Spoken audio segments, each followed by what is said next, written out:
हाय अलमेज, आपका स्वागत है मेरे YouTube channel BTS Korean army 111 इन भोजपुरी सॉन्ग। तो आज मैं मॉन्स्टर हबी का पार्ट 9 स्टार्ट करूँगी। तो चलिए स्टार्ट करते हैं। सोनिया ते को कई आवाज़ें दे चुकी थी, लेकिन जब उसे ते की आवाज़ नहीं आई तो वह उठकर आसपास देखने लगी। लेकिन जब उसे पूरे रूम में ते कहीं नहीं दिखा तो वो थोड़ी सी घबरा गई।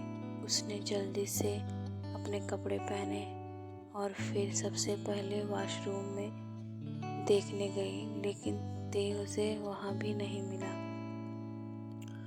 वो खुद से ही बोली कि वी इतनी जल्दी कहाँ चला गया, क्या पता बाहर हॉल में बैठकर कॉफ़ी पी रहा हो। ऐसा करती हूँ, मैं जल्दी से रेडी होकर वहीं चली जाती हूँ।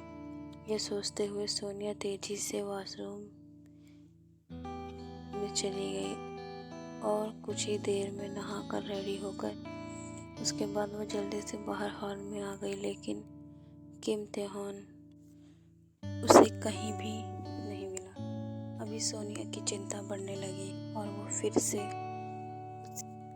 उसने ते को फ़ोन मिलाया, लेकिन कई बार घंटी बजने के बावजूद भी ते ने फ़ोन नहीं उठाया। सोनिया की घबराहट अब और भी बढ़ने लगी और वो खुद से ही बोली, ये वी ऐसे कैसे कर सकता है। इतने बड़े फार्म हाउस में मुझे छोड़कर खुद कहाँ चला गया। अब अगली बार मिलेगा ना तो मैं इसे अच्छे से बताऊंगी, मुझे पूरा भरोसा है। इस रात को मेरे साथ बिताने के बाद वो चाहकर भी मेरे बिना नहीं रह पाएगा और तड़पता हुआ मिलने चला आएगा।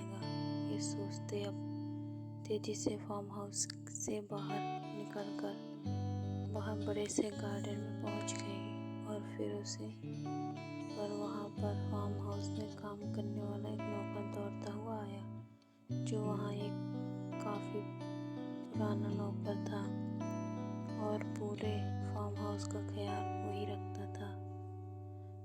जब भी किम तेहॉन रात को रुकता था तो वो उसके लिए खाना बनाता था और सारा काम फार्म हाउस का वही देखता था। एक तरह से किम परिवार का वो काफ़ी विश्वसनीय नौकर था। उसने आकर सोनिया को कहा, माफ़ करना मैडम, मुझे आने में देरी हो गई। वो दरअसल बाहर की सफाई कर रहा था। आप आइए, मैं आपका नाश्ता बना देता हूँ, क्योंकि ते साहब जी ने मुझे जाने से पहले कहा था कि आपकी मेहमान नवाजी में कोई कमी नहीं रहनी चाहिए। नौकर की बात सुनकर सोनिया ने गुस्से में बोली, तुम्हारे ते साहब में इतनी भी तमीज़ नहीं है कि मेहमान को ऐसे अकेला छोड़कर नहीं जाया जाता। नहीं करना मुझे कोई नाश्ता, बोल देना अपने किम तेहॉन साहब को कि मुझे आज के बाद कोई कॉल ना करे और ना ही मैसेज करे।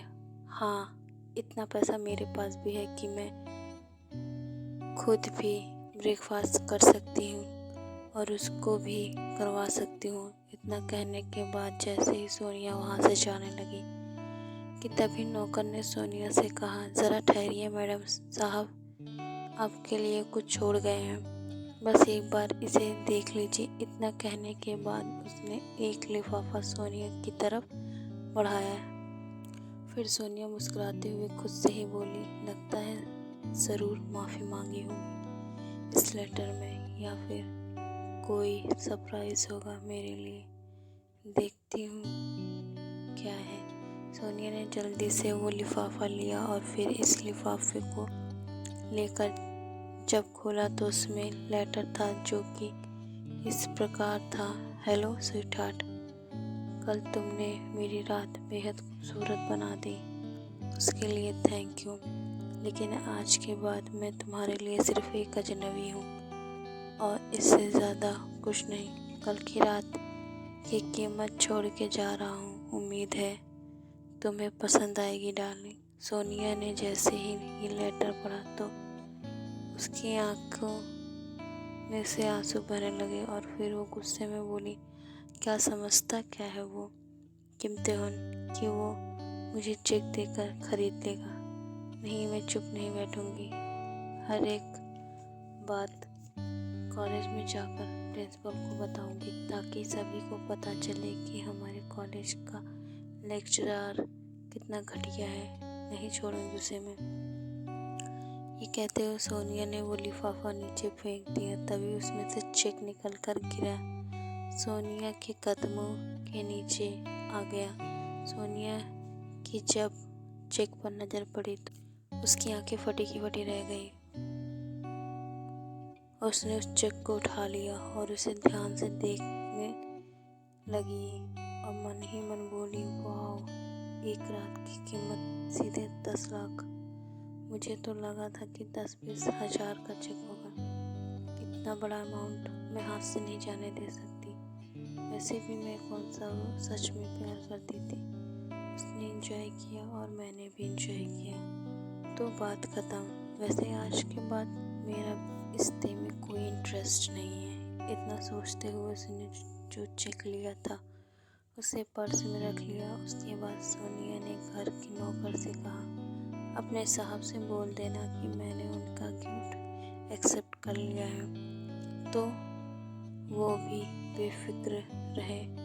मैं खुद भी अब उनसे कोई मतलब नहीं रखूंगी और ना ही मैं उनसे कभी मिलना चाहूँगी। फिर वो तेजी से चलते हुए फार्म हाउस के गेट के बाहर निकल गई। कुछ देर बाद फार्म हाउस के नौकर के पास ते का फ़ोन आया और वो फिर बोला, क्या हुआ राजेंद्र? गई सोनिया चेक लेकर। इस पर नौकर ने कहा, जिसका नाम राजेश था, साहब जी, पहले भड़क रही थी लेकिन चेक देखते ही खुश हो गई और चली गई।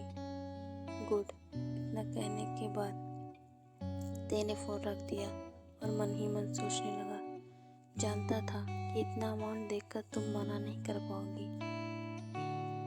तुम लड़कियां होती ही ऐसी हो। तुम्हें सिर्फ पैसा और फिजिकल लव चाहिए होता है, जो तुम्हें रात और अब सुबह मिल गया। ये कहते हुए एक अलग सा ही दर्द ते के चेहरे पर दिखने लगा। तो वहीं कॉलेज में फ्रेशर पार्टी की तैयारी हो चुकी थी। जितने भी न्यू स्टूडेंट थे सभी काफ़ी ज़्यादा एक्साइटेड थे। जेके और जिमिन भी काफ़ी ज़्यादा एक्साइटेड थी और आज बायोलॉजी का लेक्चर ना होने की वजह से इस बार की भी राहत थी कि आज उसे ते का सामना नहीं करना पड़ेगा। आज का सारा दिन जेके और जिमिन का काफ़ी अच्छे से बीत गया। उसने अगले दिन जेके और जिमिन अपनी क्लास में न जाकर वो लड़कियों के साथ हॉल में चली गई और पार्टी के लिए चली गई। वे सभी बारी बारी से डांस प्रैक्टिस करने लगी कि तभी जेके का भी नंबर आया और वो भी पार्टी के लिए जो डांस करने वाली थी उसकी प्रैक्टिस करने लगी। ठीक उसी पर वहाँ उन्हीं की क्लास की एक लड़की आई और उन्होंने बाकी सभी स्टूडेंट्स को बोला, तुम सभी को ते सर ने बुलाया है, जितनी जल्दी हो सके क्लास में पहुँचो। जेके जो काफ़ी मग्न होकर प्रैक्टिस कर रही थी, जब उसने ते का नाम सुना तो उसका पूरा मूड ही खराब हो गया। जेके का जरा भी मन नहीं था कि वो इम्तिहान की क्लास में जाए, लेकिन फ़िलहाल तो ये भी जानती थी कि अगर वो नहीं गई तो उसे खुद के लिए भी ठीक नहीं होगा और वैसे भी वो थे उसको बायोलॉजी पढ़ाता था। ऐसे भी वो टीचर ने बुलाया था तो उसके बुलाने से मना भी नहीं कर पाई और इसलिए वो सभी तेज़ी से वापस क्लास के रूम में चले गए, जहाँ कि इम्तिहान काफ़ी गुस्से में बैठा हुआ था। तभी लड़कियों ने एक साथ क्लास में आने की परमिशन मांगी और ते ने काफ़ी गुस्से में कहा, yes, come in my class. सभी लड़कियां इम्तिहान की आवाज़ में गुस्सा समझ चुकी थी और तभी उनके दिलों की धड़कनें तेज हो रही थी। लेकिन इससे पहले कि कोई लड़की कुछ भी बोलती कि इम्तिहान गुस्से में लड़कियों की तरह बढ़ा। यार मिस तो कल जानेंगे कि अब स्टूडेंट्स का क्या होगा।